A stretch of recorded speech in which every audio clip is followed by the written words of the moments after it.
नमस्कार विद्यार्थी मित्रांनो, मी प्राध्यापक अशोक सूर्यवंशी, के.बी. रोहमारे, कला वाणिज्य विज्ञान, कनिष्ठ महाविद्यालय कोपरगाव अंतर्गत या यूट्यूब लेक्चर सिरीज मध्ये मी सर्व विद्यार्थ्यांचे हार्दिक स्वागत करतो।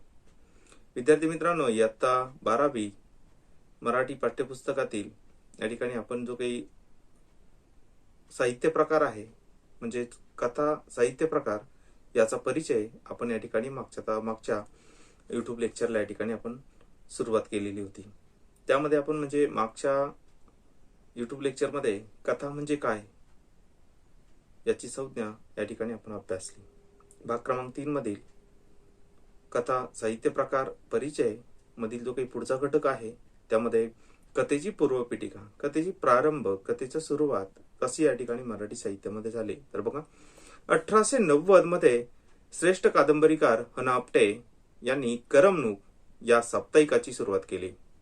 या साप्ताहिकातून त्यांनी दैनंदिन जीवनाशी संबंधित साध्या व हृदयस्पर्शी कथा प्रकाशित केल्या। बघा, 1890 मध्ये श्रेष्ठ कादंबरीकार मराठीतील ह.ना. आपटे यांनी करमणूक नावाचं जे काही साप्ताहिक सुरू केलेलं होतं, या साप्ताहिकामधून त्यांनी दैनंदिन जीवनाशी संबंधित ज्या काही साध्या आणि हृदयाला स्पर्श करणाऱ्या अशा कथा या करमणूक मासिकातून सुरुवातीला प्रकाशनास सुरुवात केली।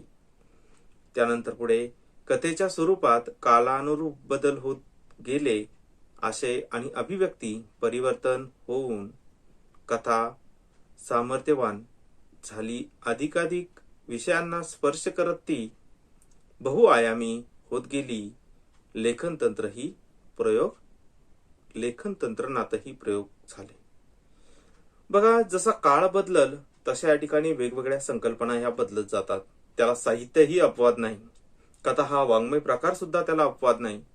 तसंच मग बदलत्या काळानुसार कथेच्या स्वरूपानुसार काळानुसार बदल हे होत गेले। कथेचा आशय, कथेतील अभिव्यक्ती या गोष्टींमध्ये सुद्धा परिवर्तन होत गेलं। मग कथेचं यामुळेच सामर्थ्य या ठिकाणी वाढत गेलं। कथा सामर्थ्यशाली किंवा सामर्थ्यवान बनत गेली।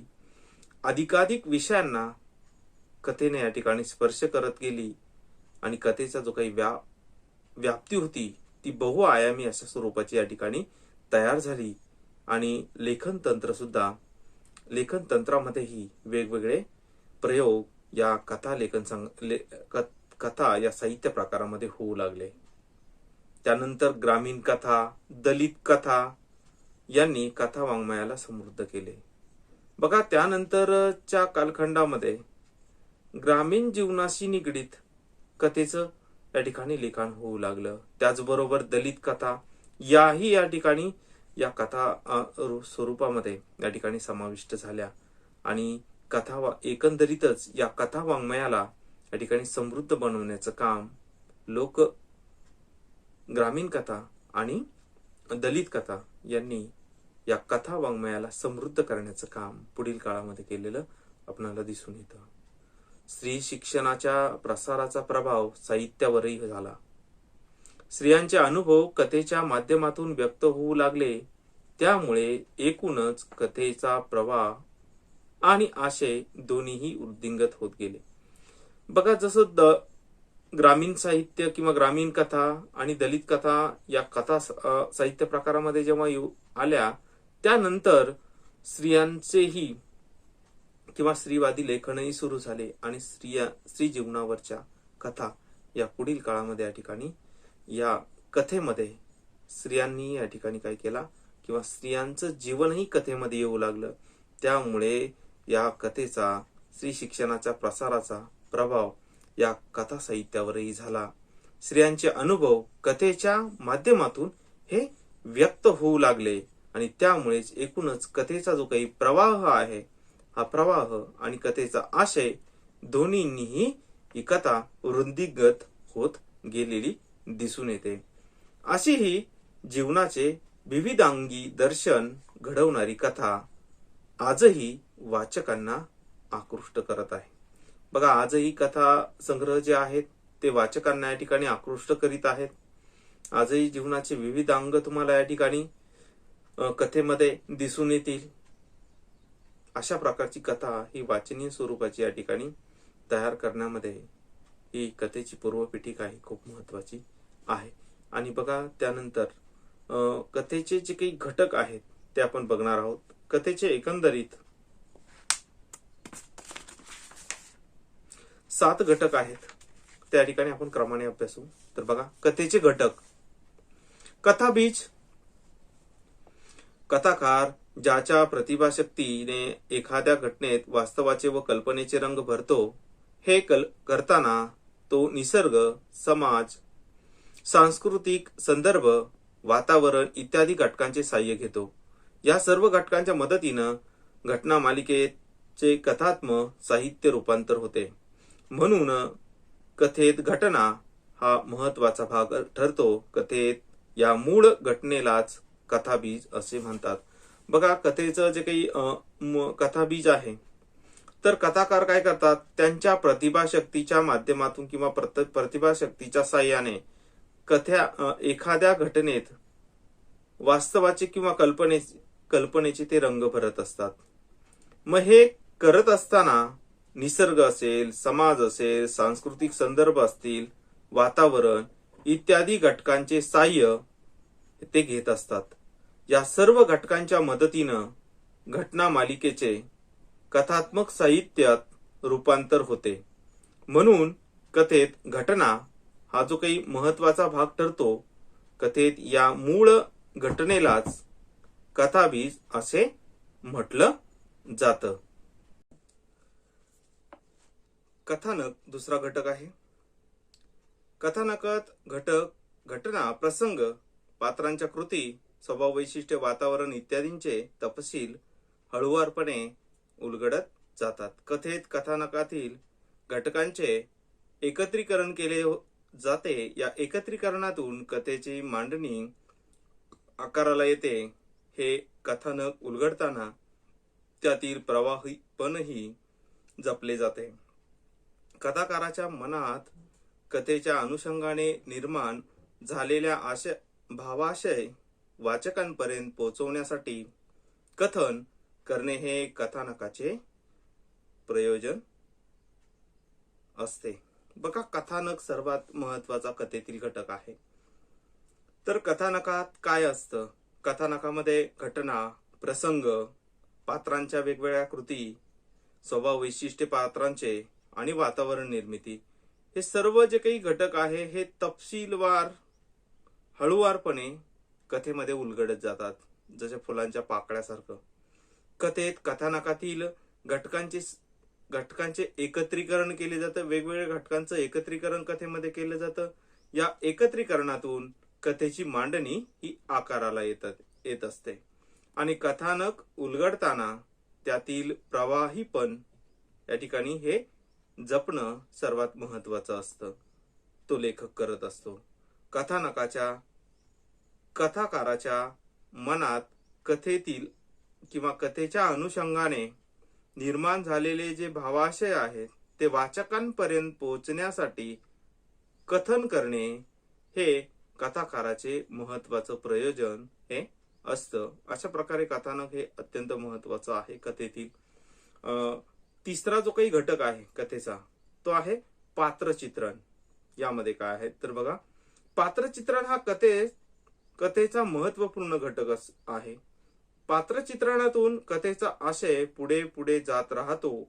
कथाकार एखाद्या पात्राची वृत्ती, कृती, उक्ती, भावना, विचार, कल्पना, संदेश, संवेदना, जीवनदृष्टी, जीवन पद्धती इत्यादींच्या चित्रणातून त्या व्यक्तींची शब्दरूप प्रतिमा तयार करत असतो. या शब्दरूप प्रतिमेला पात्र असे म्हणतात. कथेतील पात्रांना वास्तवातील माणसांप्रमाणे रेखाटले जाते. म्हणून वाचकांची त्या पात्रांशी जवळीक साधली जाते. ही पात्रे कथाकाराची स्वनिर्मिती असते. बघा पात्र हे कथेतील महत्वाचा घटक आहे आणि पात्रचित्रण हे आपल्या वाचकांसमोर हा कथालेखक निर्माण करत असतो, जेणेकरून त्या कथेतील जो पात्र आहे त्याचा ठसा हा वाचकाच्या मनावर बसावा किंवा उमटावा या दृष्टीनं त्याची शब्दबद्ध मांडणी ही केलेली असते. मग पात्रचित्रण हा कथेचा महत्वपूर्ण घटक आहे. पात्रचित्रणातून कथेचा आशय हा पुढे पुढे जात असतो, प्रवाही पण त्याला या ठिकाणी त्यामुळे येत असतं. आणि कथाकार एखाद्या पात्राशी काय, त्याची वृत्ती, त्याची उक्ती, बोलणं, भावना, त्याचा विचार, संवेदना, त्याची जीवनदृष्टी, जीवन पद्धती, त्या कथेतील पात्राची ती इत्यादी चित्रणातून त्या व्यक्तीचं शब्दरूप चित्रण, त्याची प्रतिमा ही तयार करत असतो शब्दाच्या रूपानं. आणि या शब्दरूप प्रतिमेलाच पात्र असे म्हटले जातं. आणि कथेतील जे काही पात्रांना वास्तवातील माणसाप्रमाणे शब्दरूपामध्ये रेखाटलं जातं. म्हणूनच वाचकांची त्या पात्रांशी जवळीक साधली जाते. आणि ही पात्रे कथाकाराची स्वरचित असतात. स्वनिर्मित ती पात्र रचना किंवा निर्मिती तो करत असतो. पुढचा चौथं घटक आहे कथेचं, ते आहे वातावरण निर्मिती. कथेतील स्थळ काळाबरोबरच सामाजिक, भौगोलिक, सांस्कृतिक, राजकीय इत्यादी युक्त वातावरण असते. या वातावरणाचा वाचकांवर परिणाम होऊन तो कथानकाशी एकरूप होतो. वातावरणाचा पट जितका सदन तितकी कथा सकस होते. बघा, तसंच वातावरण, त्या कथेतील वातावरण निर्मिती सुद्धा खूप महत्वाची असते. आणि कथेतील जे स्थळ काळाबरोबरच सामाजिक, भौगोलिक, सांस्कृतिक, राजकीय इत्यादींनी युक्त वातावरण हे कथेमध्ये असतं. या वातावरणाचा वाचकांच्या मनावर परिणाम होऊन तो कथानकाशी एकरूप केला गेलेला असतो. आणि वातावरणाचा पट जितका सदन, जितका उच्च, जितका सदन, तितकी कथा ही सकस होते. ही वातावरण निर्मितीवरती अवलंबून असतं कथेच्या. पुढचा 5वा घटक आहे नाट्यमयता, संघर्ष. कथेत चांगल्या वाईटाचा संघर्ष असतो. त्यातूनच नाट्यमयता निर्माण होते. या संघर्षातून कथा उत्कर्ष बिंदूपर्यंत पोहोचते. कथेत प्रत्येक वेळी संघर्ष किंवा नाट्य हे वाईट घटनांचेच असते असं नाही, तर आनंद आणि सुखात्मक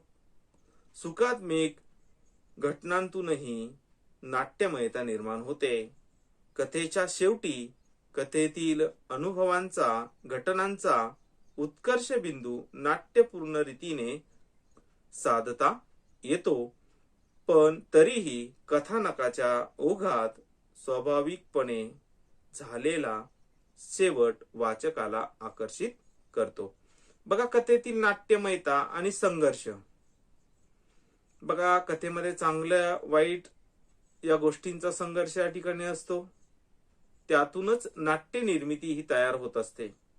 आणि या संघर्षातूनच काय, कथेचा उत्कर्ष बिंदू पर्यंत वाचक पोहोचत असतो. आणि कथेत प्रत्येक वेळी संघर्ष किंवा नाट्य हे वाईट घटनांचेच असतं असं नाही, तर ते आनंद आणि सुखात्मक घटनांतूनही नाट्यमयता ही कथेमध्ये निर्माण होते. आणि कथेच्या शेवटी कथेतील जे अनुभवांचा, घटनांचा उत्कर्ष बिंदू नाट्यपूर्ण रीतीने साधता येतो. हे कथेचं या ठिकाणी महत्वाचं घटक म्हणून ओळखलं जातं. पण तरीही कथानकाच्या ओघात स्वाभाविकपणे झालेला शेवट वाचकाला आकर्षित करत असतो. हे कथेचं या ठिकाणी 5वं घटक नाट्यमयता आणि संघर्ष अशा स्वरूपाचा आहे. आणि पुढचं बघा, संवाद. कथेतील संवाद ही तितकेच महत्वाचे असतात. संवाद जितके बोलके असतील तितके या ठिकाणी काय, ती कथा ही वाचनीय स्वरूपाची असते. तर बघा, कथेतील संवाद हे चटपटीत, आकर्षक वाचकाच्या भावविश्वाला स्पर्श करणारे आणि कथानकाला प्रवाही ठेवणारे असतात.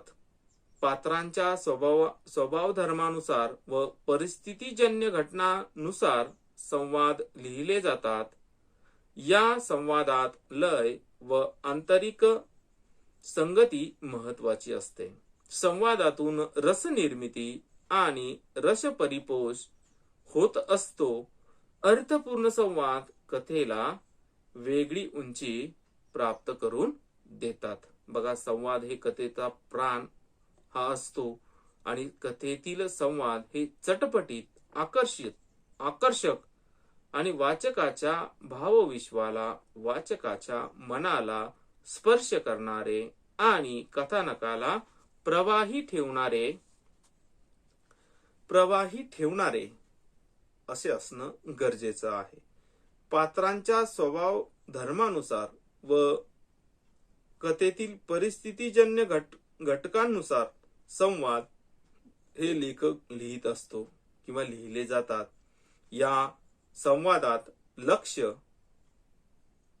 संवादामध्ये लय आणि आंतरिक संगती ही अत्यंत महत्वाची असते. संवादातून रसनिर्मिती आणि रसपरिपोष हा होत असतो आणि तो होणंही गरजेचं आहे. अर्थपूर्ण संवाद कथेला वेगळी उंची या ठिकाणी प्राप्त करून देत असतात. अशा प्रकारे संवादाचंही कथेच्या घटकामधील महत्व अनन्यसाधारण असं आहे. पुढचा 7वा घटक, शेवटचा, भाषा शैली. कथानक भाषेच्या पद्धतीने साकार होत असते. कथेतील पात्रांच्या स्वभाव वैशिष्ट्यानुसार व कथेतील वातावरणानुसार भाषेची योजना केली आहे. कथाकार त्याचा दृष्टिकोन, त्याची अनुभव घेण्याची पद्धत यावरून कथेचे भाषारूप आणि शैलीविशेष निश्चित होत जातात.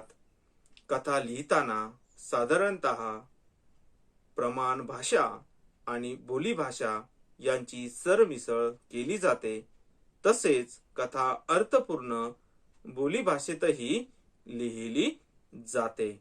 बघा, भाषा शैली सुद्धा ही कथेच्या रचनेमध्ये खूप महत्वाचा घटक म्हणून ओळखली जाते. कथानक भाषेच्या मदतीनं साकार होत असतं.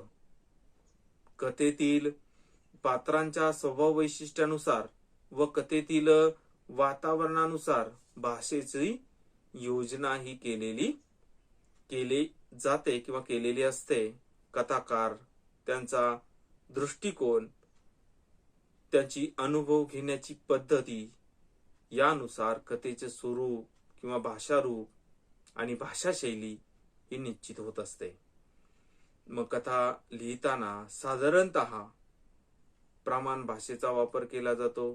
त्याचबरोबर बोलीभाषा, प्रमाण भाषा आणि बोलीभाषा यांची सरमिसळ ही कथा प्रकारामध्ये तुम्हाला दिसून येईल आणि त्यामुळेच कथा परिपूर्ण किंवा पूर्णपणे बोलीभाषेतही लिहिली जाते. प्रमाण भाषा असेल, बोलीभाषा असेल, यामध्ये कथा ही काय केली जाते, लिहिली जाते. अशा प्रकारे या ठिकाणी ही कथेचे 7 घटक आपण बघितले, अभ्यासले. आणि शेवटी बघा, वरील घटकांशिवाय प्रारंभ, मध्य आणि शेवट हे कथेचे सर्वसाधारणपणे 3 टप्पे मानले जातात. कथेची सुरुवात कधी विरोधाभासातून, कधी पात्रांच्या परस्पर विरोधी भूमिकांतून, तर कधी परिस्थितीजन्य प्रसंगातून होत असते. ही सुरुवात जितकी नाट्यपूर्ण, जितकी उत्कट, तितकी वाचकांची उत्कंठा अधिक तीव्र होते. ही उत्कंठा कथेच्या शेवटपर्यंत कायम राखली जाते. कथेच्या रचनाबंधाला यामुळे सौंदर्य प्राप्त होतं. बघा, कथेतील जे प्रारंभ, मध्य आणि शेवट हे कथेचे सर्वसाधारण 3 टप्पे या ठिकाणी मानले जातात. मग कथेची जी काही सुरुवात आहे ती कधी कधी विरोधाभासातून होते, कधी पात्रांच्या परस्पर विरोधी भूमिकांमधून सुद्धा कथेची सुरुवात होत असते. कधी कधी परिस्थितीजन्य प्रसंगातूनही कथेची ही सुरुवात होत असते. मग ही सुरुवात जितकी नाट्यपूर्ण असते, जितकी उत्कट, तितकीच वाचकांची उत्कंठा ही काय होते, वाढत जाते किंवा अधिक तीव्रती होत जाते. ही उत्कंठा कथेच्या शेवटपर्यंत कायम राखली जाते आणि कथेचा जो काही रचनाबंध आला यामुळे सौंदर्य काय होतं, प्राप्त होत असतं. कथा लेखनात कथेच्या वरील घटकांबरोबर शीर्षकाचे महत्व सुद्धा अनन्यसाधारण आहे. सूचक व अर्थपूर्ण शीर्षक कथेचा आशय उलगडण्यास मदत करते. जितकी कथा महत्वाची आहे, कथेचा अंतरंग जितका महत्वाचा आहे, तितकाच कथेचे काय शीर्षक सुद्धा महत्वाचा आहे. आणि मग कथा लेखनात कथेच्या वरील घटकांबरोबरच शीर्षकाचे महत्व सुद्धा अनन्यसाधारण आहे. सूचक व अर्थपूर्ण शीर्षक कथेचा काय आहे, आशय उलगडण्यामध्ये वाचकांची खूप मदत होत असते. अशा प्रकारे कथेचा हा घटक किंवा हे घटक आपण या ठिकाणी आज अभ्यासले. राहिलेला जो काही घटक आहे, कथेची जी काही वैशिष्ट्ये आहे, ती आपण पुढच्या व्हिडिओ लेक्चरमध्ये या ठिकाणी अभ्यासू. धन्यवाद विद्यार्थी मित्रांनो.